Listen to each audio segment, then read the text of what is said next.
to the man that tried to break her. In bed, I stare at the ceiling and think of you, of the cracks you found, of the way you must have wedged your hands in and pulled. When we met, she told me I made her feel safe. I didn't think there was an alternative. Didn't think she knew what blood and tears tasted like when you mix them with lighter fluid, and isn't that what you are? One part blood, one part gasoline, and one part match ore, one part I love you, one part fuck you, one part I'm sorry. I lay awake and wonder of endless cycles. How she must have fallen for you, spinning must have confused that dizzy for love. They both can blur us, both spread as if they are all that has the right to fill the room, both grow if you feed them. Is that what you saw in her hair?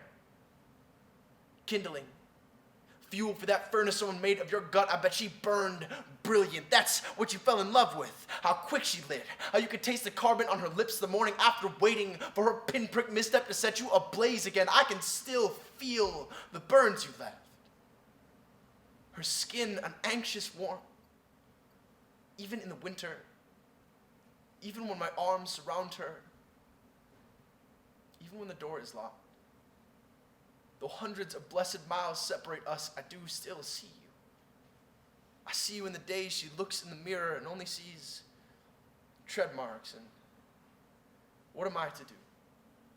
But stare at the ceiling and pray you do not bleed through the cracks tonight to coat us in those charcoal memories the night I learned your full name. I carved it into the wall. I tried to read it aloud, but what came out sounded like brass knuckles and nosebleeds. I could never get the diction right. Syllables like razor blades on my tongue, so I tried again, this time a fantasy of introductions to the man that tried to break her. I have seen it.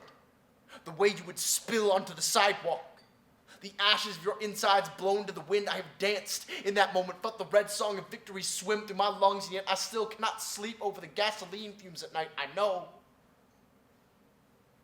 the blood won't wash away anything, but it might keep me warm when words fail to the man that tried to break her, to the man that failed. She is still here. Got skin like the softest stone you'll ever kiss, to the girl who would not break. I'm here now.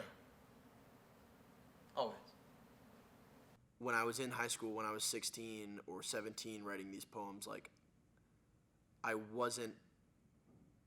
just wasn't aware or informed or educated in the way that I hope that I am now, that I know that these issues are vital, right? So, like, when I talked about the meaning of life at 16, it was a very, like, white, suburban, upper middle class version of what the meaning of life is. You know, like, the things I was struggling with were like, but why am I on the football team? You know, really, why? And, like, those things are valid questions, but they're just not, it's just, like, so informed by the bubble that I was in. So I think the reason my process or the things I wrote about are different is because, like, I'm a different person now. So it's, you know, not as important to me why I was on the football team. I'm not still writing poems about it. What I am writing a poem about is, like, you know, why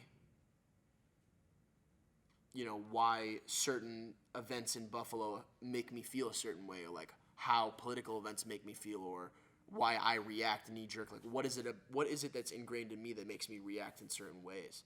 You know, so, like, exploring myself and what my prejudices are, I try to explore them, and I'm trying to do that and like unearth that a little bit and like dig into that, because I think it's like a cyclical process. Like, you write from a place of, like, who you are. So because I am more concerned with privilege or whatever, like, I'm writing more about that.